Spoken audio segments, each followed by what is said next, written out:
Bonjour à toutes et à tous, merci beaucoup d'être là pour cet atelier aujourd'hui. Je m'appelle Antoine Chisdivallé, je suis coordinateur des tables rondes des ateliers à la Société historique canadienne pour cette année.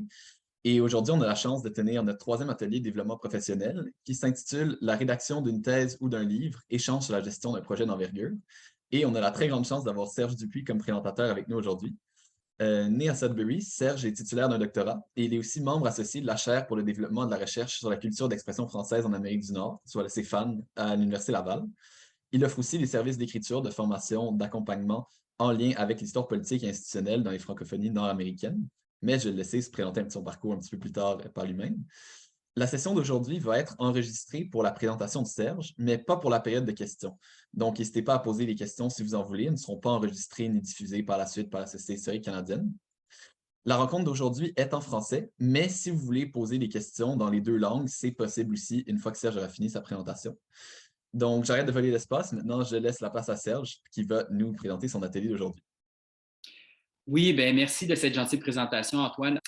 Donc, si ça vous convient, je me présenterai dans mon cas, en fait, effectivement, je suis aussi originaire de la région de Sudbury, où j'ai fait des études, puis j'ai eu la piqûre de l'histoire avec des professeurs comme Gaétan Gervais, Guy Gaudreault, Gratien Allaire et d'autres qui m'ont convaincu de la pertinence aux discussions sur l'actualité, de la pertinence de l'histoire pour remettre les choses en contexte et comprendre une autre dimension du présent. Parce que je n'avais pas nécessairement été interpellé par cela au secondaire, mais c'est en arrivant à l'université, je ne savais pas trop ce que je voulais faire. J'ai eu la piqûre pendant la première année de baccalauréat, donc d'où l'importance aussi là, de professeurs d'université à inspirer leurs étudiants à faire du travail de nature historique. Vraiment, je pense que je n'avais pas nécessairement un plan très concret en tête. J'imagine que j'étais relativement bon en histoire, donc j'ai pu suivre cette passion-là pour faire le bac, la maîtrise à l'Université d'Ottawa et ensuite le doctorat à l'Université de Waterloo et postdoctorat à l'Université Laval. Je veux parler aujourd'hui du lien entre les ressources et la motivation qui peut parfois être un sujet tabou. On est censé être mené strictement par la passion, puis de se défoncer, d'y donner tout son temps libre à son travail. Puis moi, je suis ici plutôt pour vous dire, en fait, il faut trouver des moyens d'être structuré, d'être efficace, de faire autre chose pour finalement arriver à bon port à l'intérieur de délais relativement prescrits. Donc, on va parler un peu de mon expérience, je pense, aux études et comment ça s'est transformé aussi dans le travail que je fais aujourd'hui où je pratique l'histoire à contrat, encore à l'intérieur de mon champ d'expertise qui s'est peut-être légèrement élargi depuis les études au doctorat, mais qui emploie et raffine une méthode de travail que j'avais commencé à élaborer au baccalauréat. Je ne prétendrai pas avoir le secret de la vérité ou de la méthode à appliquer. Je vous partage plutôt un témoignage, des outils et des réflexions qui pourraient peut-être vous être utiles dans l'élaboration d'une méthode qui vous est propre, parce qu'il y a autant de méthodes que d'individus, mais encore, c'est un sujet souvent, je trouve, qu'on hésite à aborder de plein front, puis ça peut être très utile, surtout quand on est en train d'entreprendre un projet d'envergure comme une thèse de doctorat ou la transformation d'une thèse en un livre ou un projet de recherche qui pourrait mener à un article scientifique, à un livret, à une étude ou à une monographie complète. Ce sont des outils qui peuvent être utiles. L'organisation du temps et la veille du temps qu'on consacre à chacune des tâches peut être extrêmement névralgique dans la réalisation des projets.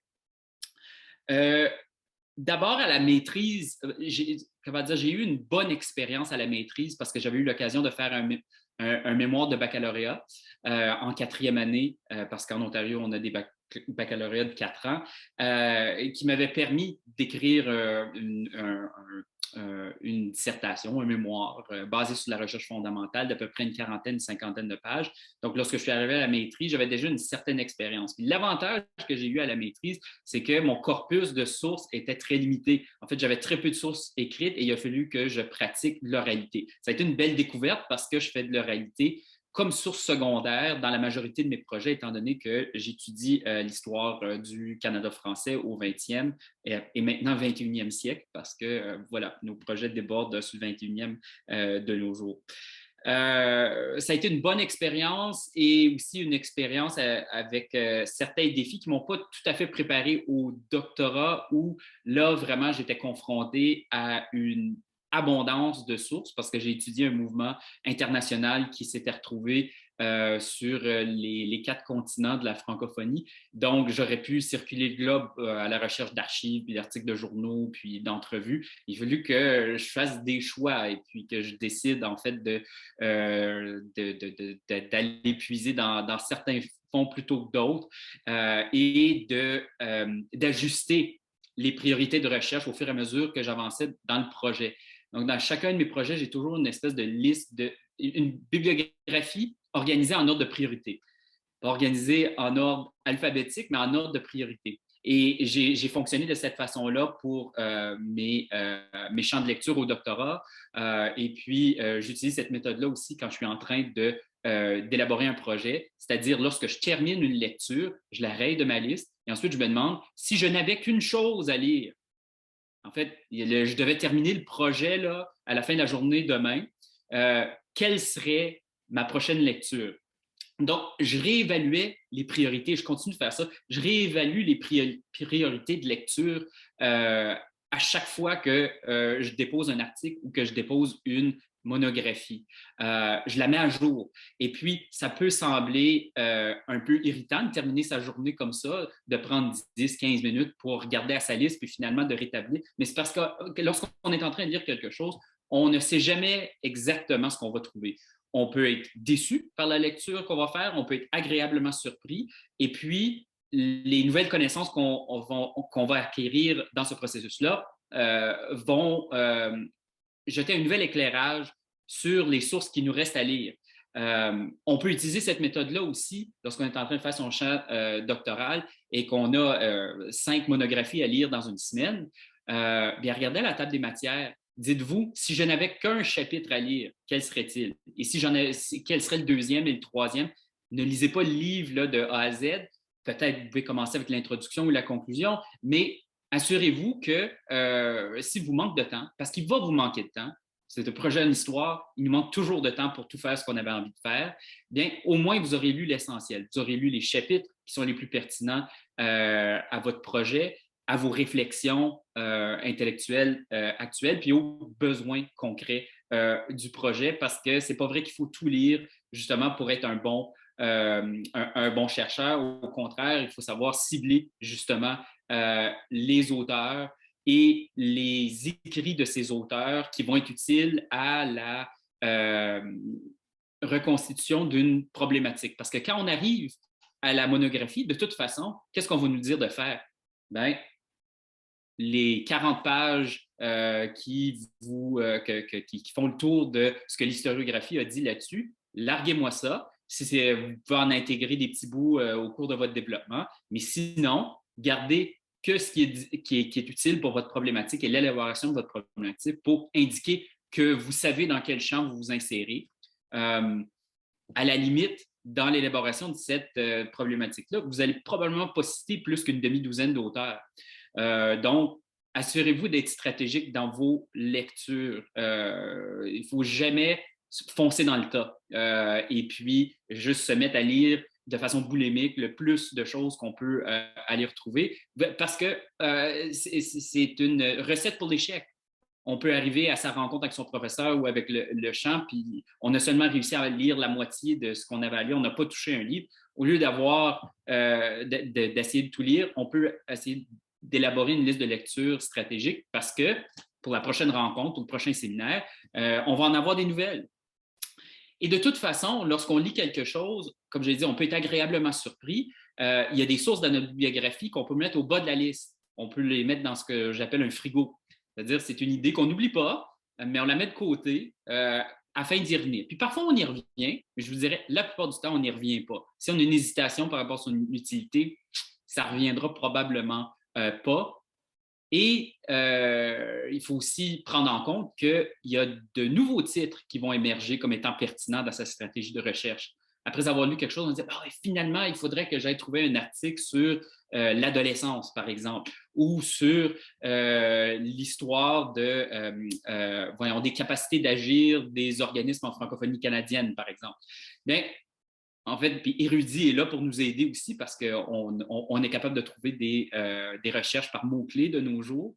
Donc, on peut ajouter des titres à sa bibliographie et en enlever. Mais dans mon esprit, ces listes-là demeurent toujours dynamiques. Il faut les revoir constamment afin de s'assurer que ce qu'on lit et le temps qu'on consacre à cette lecture-là est vraiment bien dépensé parce que le temps est une ressource limitée. Puis, on ne va pas nous donner plus de bourses parce que le doctorat nous prend 1 an ou 2 ans de plus.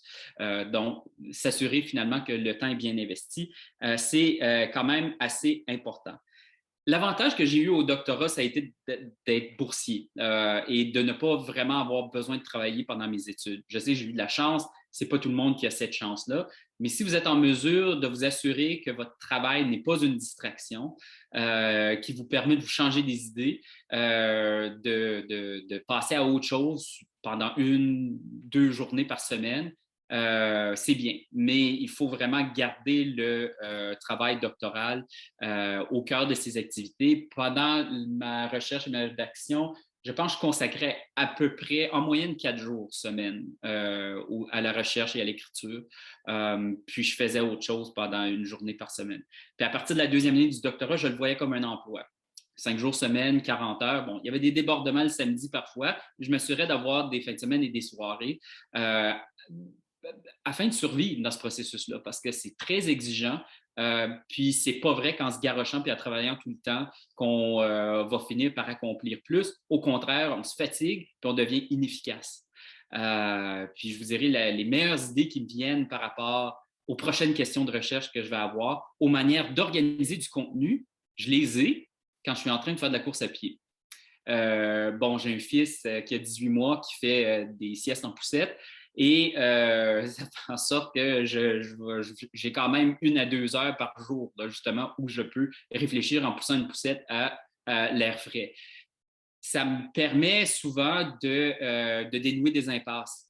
Là, ce matin, j'étais en train de revoir un texte et j'ai une section que je dois densifier considérablement parce que je me perds un peu dans mon contexte.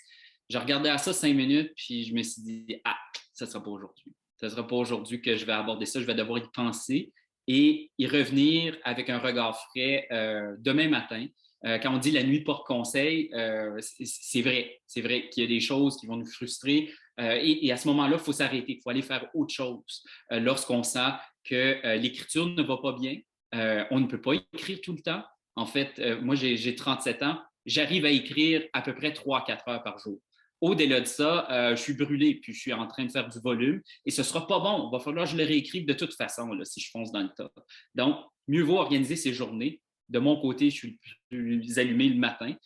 Donc, mes matinées d'écriture sont sacrées. Je m'assure d'avoir un bloc de 3 heures à 3h30 les matins et c'est vraiment ma grande période de productivité. Par la suite, l'après-midi, je vais peut-être faire des lectures, de la recherche, des vérifications, des rencontres, des déplacements, de la course à pied et des emplettes point à la ligne afin de me ressourcer pour le lendemain. Donc, ça peut sembler un peu monotone ou un peu restrictif comme méthode, mais je trouve que ça me permet de m'adapter au marathon, si on veut voir la maîtrise comme un sprint, au marathon qui est la rédaction d'une thèse doctorale ou la rédaction d'un livre point à la ligne.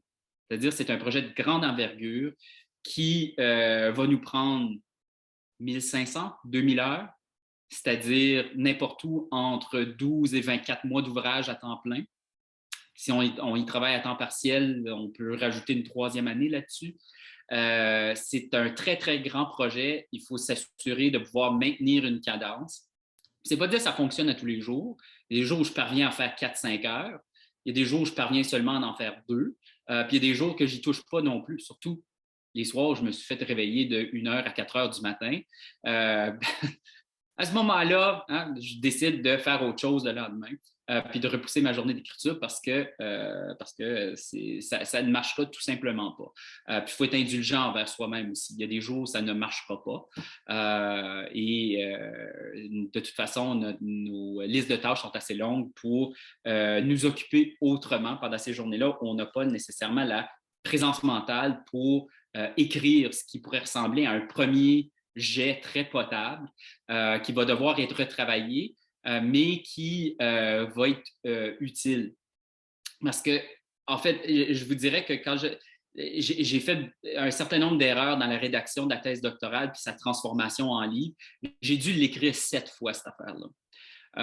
Puis c'est souvent parce que, justement, j'essayais de foncer dans le tas, je faisais trop d'heures et j'étais fatigué, épuisé après le doctorat. Je l'ai repris trop rapidement. Puis finalement, j'aurais peut-être dû le laisser de côté pendant un moment donné pour ne plus être émotionnellement investi parce qu'on veut tout garder. Là. Toutes les sources qu'on a trouvées, puis toutes les miettes, là, on veut garder nos notes en bas de page. Puis même s'il y en a 2000 dans le document, on pense qu'elles sont toutes utiles, alors que finalement, c'est ça, il faut lâcher prise. Puis 6 mois, 12 mois plus tard, ça ne va pas tout paraître utile. Puis la note en bas de page, au final, à quoi ça sert? C'est pour démontrer, c'est finalement pour qu'on puisse vérifier notre travail. Donc, une citation, oui, va avoir besoin d'une note en bas de page pour que la personne puisse retrouver assez rapidement la source, surtout dans le cas de journaux ou d'autres sources qui sont disponibles en format électronique.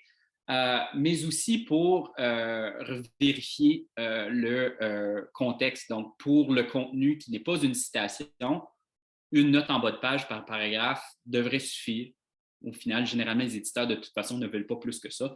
Puis on peut mettre 3 ou 4 sources là. Mais si la citation est revenue au paragraphe précédent, c'est-à-dire ce n'est pas nécessaire là, d'avoir la même note qui revient 18 fois dans le document, à condition qu'elle soit citée mettons une fois par chapitre. Si vraiment c'est une source qui est utile pour l'ensemble de son œuvre, d'accord, mais une même référence ne devrait pas apparaître plus qu'à quelques reprises là, dans un même document. À la fin du doctorat, j'ai obtenu une bourse pour faire un stage postdoctoral à la CEFAN de l'Université Laval, à laquelle je suis encore affilié comme membre associé. Et j'ai eu mon premier contrat, en fait, comme auteur pour écrire l'histoire d'une famille et d'une entreprise familiale. Et d'un village, justement, donc la communauté de Dubreuilville. Et je vous dirais que ça a été la meilleure et la pire expérience de ma vie professionnelle parce que là, je devais vraiment mesurer, quantifier les heures qui étaient consacrées à chacune des tâches, à la recherche, à la rédaction, à la révision, à l'analyse, à la mise en récit, à l'édition, aux vérifications. Puis c'est à ce moment-là que finalement, j'ai pu le mesurer. Un projet d'écriture, c'est 12 à 18 mois, peut-être même 24 si on est à notre première expérience, à temps plein.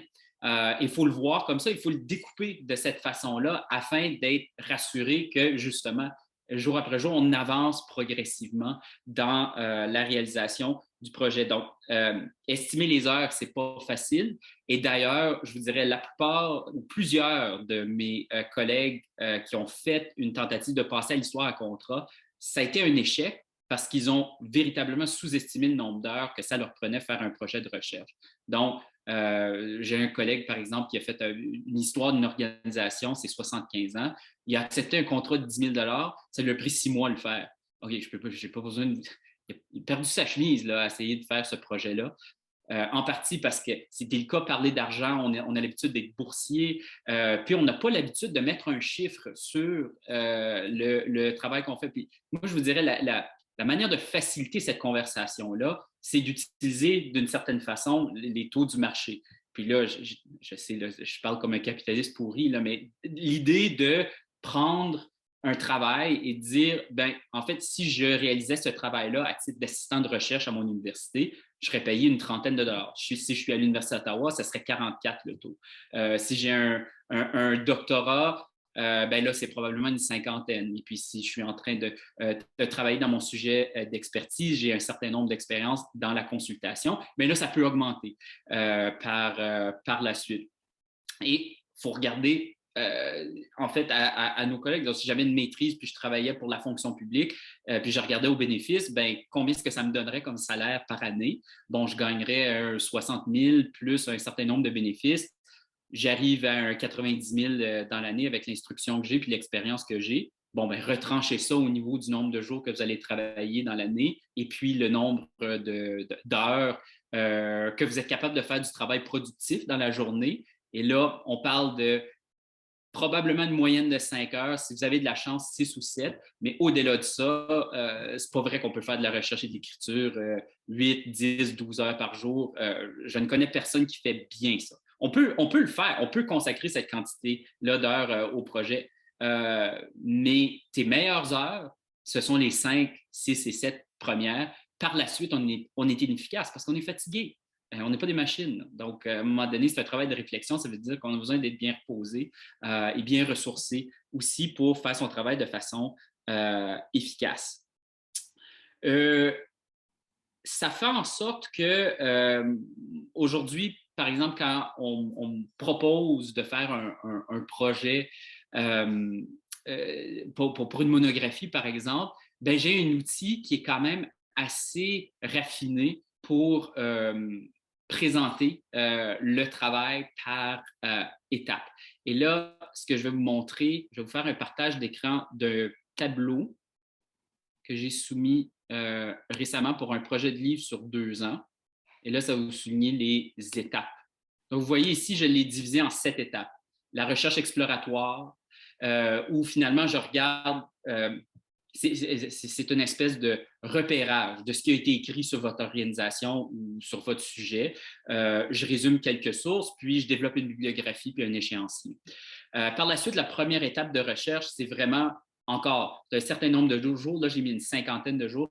Si je travaille sur ce projet-là pour 50 jours, encore en établissant une liste, une bibliographie prioritaire de sources secondaires, de sources primaires, d'entrevues, de déplacements, voici où je peux aboutir. Puis là, vous remarquerez que j'ai une première étape de recherche au point 2, puis une seconde étape de recherche au point 4.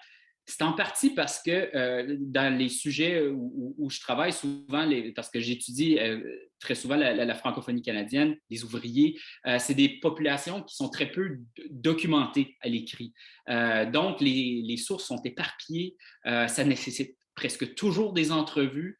Donc, j'ai besoin d'étaler les sources sur un certain terrain, c'est-à-dire de voir en fait à quoi ressemble l'environnement,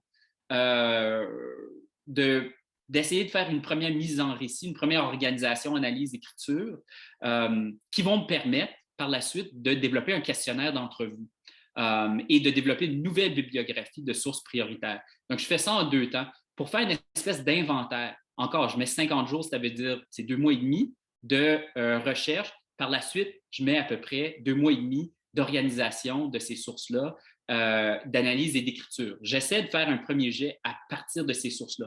Ça me permet de prendre pleinement conscience des sources que j'ai. Parce que quand on se lance dans un projet puis on fait 6 mois, 12 mois là, de recherche sans arrêter, on oublie ce qu'on a trouvé. On n'apprécie pas pleinement la qualité et les limites de ce qu'on a pu trouver. Et souvent, de toute façon, il y a toujours une deuxième étape. Il faut toujours revenir à la charge pour raffiner des questionnements, abandonner certains axes du projet, regarder à sa bibliographie, établir de nouvelles priorités, trouver des nouvelles sources afin d'approfondir le sujet. La seconde étape de recherche, c'est vraiment là où on va chercher ce qu'on n'a pas eu le temps de faire. Dans le cas de la réalisation d'un premier projet d'envergure, je pourrais vous dire que vous pouvez doubler ou tripler le nombre de jours. Dans ce cas-ci, c'est mon 7e ou 8e projet de livre. Donc, j'ai pu réduire ce délai-là de 24 mois, à peu près 12 à 14 mois. Mais c'est parce que j'ai de l'expérience là-dedans, puis je le fais assez régulièrement pour avoir raffiné le projet. Seconde étape de recherche, c'est ça nous permet d'obtenir des nouvelles sources. Et puis, à partir de ce premier jet-là et toutes les nouvelles sources qu'on est allé chercher, on peut faire une espèce de mise en récit.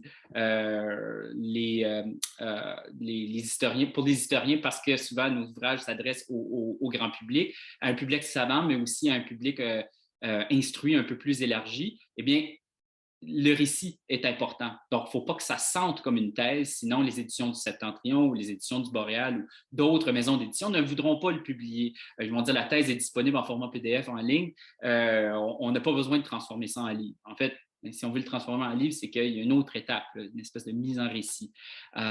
Et finalement, l'accompagnement par un éditeur dans certaines maisons d'édition, dont les éditions du Septentrion, par exemple, on peut faire appel au service d'un éditeur associé, un expert dans notre domaine qui va nous accompagner dans cette transformation-là du récit, finalement, en produit final qui va être édité.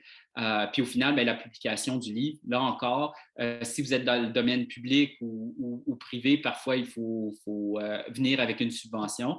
Lorsque c'est un projet qui n'est pas financé au privé ou par des subventions, on peut faire appel au programme d'appui à l'édition savante. Donc, si on l'obtient, c'est à peu près ça, c'est 8 000 quelques dollars, je crois, qui défraient les coûts de la publication du livre. Là, je mets 9 000 parce que les coûts de tout, ça a augmenté nécessairement avec l'inflation qu'on connaît de nos jours.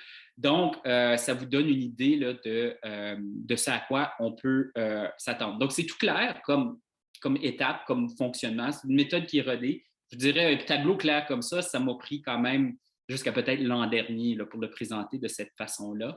Mais ça fait depuis le projet du Breuil-Ville, donc qui a commencé en 2015, que je mesure systématiquement les heures qui sont consacrées à un projet. Puis là, je vais juste vous faire un dernier partage d'écran. Mais bon, moi, j'estime, je numérote toujours mes heures. Combien d'heures? Ici, vous pouvez voir là, le 14 octobre, eh bien, j'ai travaillé 3,1 heures, c'est-à-dire 3 heures 6 minutes, parce qu'un dixième d'heure, c'est 6 minutes, bien sûr.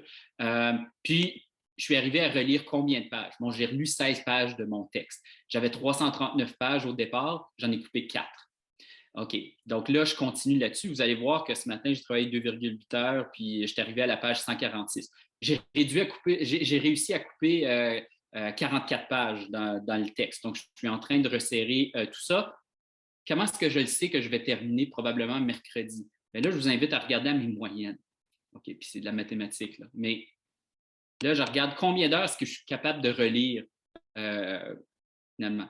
Bon, j'ai coupé et relu 190 pages. Donc, ça veut dire que j'ai une moyenne de lecture et de resserrage d'à peu près 8,4 pages par heure. Combien d'heures est-ce que j'ai réalisé? Bon, ici, c'est 22, c'est les heures qui sont là. Combien est-ce qu'il me reste à faire avec cette moyenne-là? Donc, sachant qu'il me reste 149 pages à lire, là, je divise par ma moyenne, j'arrive à 17,5 heures. Bien là, j'ai prévu mes heures ici. Ça veut dire qu'aux alentours d'11h30 mercredi, je devrais avoir fini selon ma moyenne. Bon, mes moyennes fluctuent constamment, puis ça permet de prendre en compte la moyenne sur la totalité du travail parce que j'utilise ici la somme, attendez, c'est ceci, la somme, les heures réalisées. Bon, ça a l'air très mécanique comme façon de fonctionner, mais savez-vous, je vais probablement finir mercredi. Donc, ça me permet de mettre dans mon calendrier le nombre d'heures qu'il me faut et de dire que je suis indisponible pour faire autre tâches jusqu'à mercredi. Où là, je travaille sur c'est des matins. Donc, mes matins, ils sont bookés jusqu'à mercredi pour faire ça. Je revois mon agenda à tous les jours pour déterminer finalement si la moyenne, si j'ai vraiment ralenti à un moment donné, là, il faut que je prévoie plus de jours puis que je dégage du temps dans le programme, quitte à parfois pelleter une tâche quelques mois plus tard, ce qui n'est pas agréable à faire. Mais je vous dirais que j'arrive à une marge d'erreur d'à peu près 10 %. Ce qui est très rassurant parce que je deviens beaucoup moins stressé par rapport à toutes les choses que j'ai à faire. Oui, mais si c'est dans le calendrier, c'est que ça va se réaliser. On va avancer plus ou moins avec ça. Et puis, je suis à peu près jamais en retard. Donc là, il va y avoir des imprévus.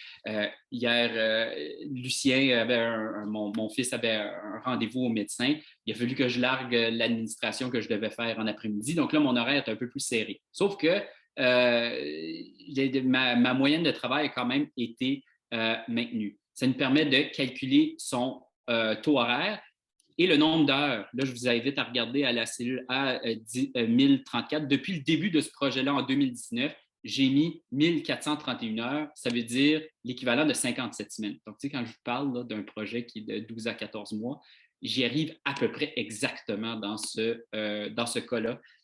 Il y a des variations dans les projets, mais encore, tant aussi longtemps qu'on est capable de rester dans une marge d'erreur d'à peu près plus ou moins 10 c'est rassurant. Puis ça nous permet aussi de voir, en fait, si on est en train de dépasser ces marges-là, d'ajuster le plan de match. Il faut peut-être être moins ambitieux dans le projet. Il faut peut-être rétablir des nouvelles priorités, ajuster sa démarche, aller chercher de l'aide aussi.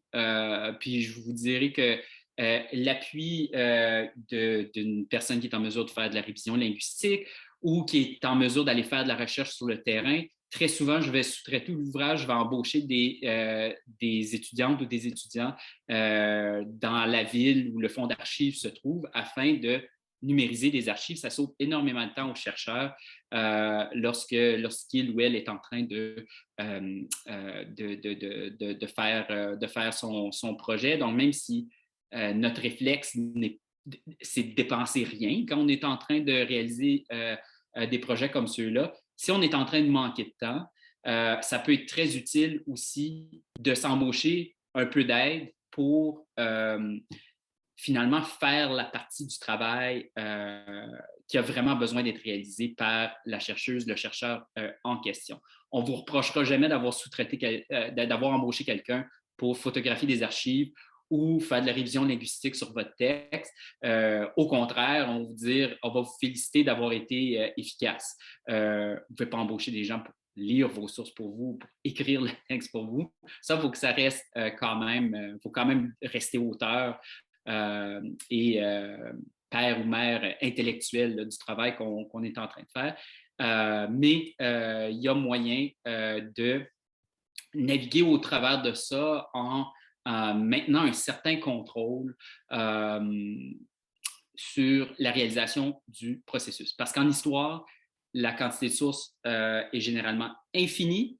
On n'a pas un corpus très défini. On n'est pas en train de créer nos sources non plus, comme on pourrait le faire en sociologie ou dans d'autres disciplines. Donc, il faut naviguer ces eaux troubles-là de la recherche en histoire et de la mise en récit de cette histoire-là afin d'arriver à bon port dans des délais prescrits pour la satisfaction d'un client qui veut nous faire confiance et dont la confiance on veut garder, mais aussi pour réduire son stress quand on est en train de se lancer dans un projet de grande envergure. Ben, j'aimerais d'abord remercier énormément Serge pour l'atelier que tu viens de donner. C'était vraiment intéressant. Donc, merci beaucoup.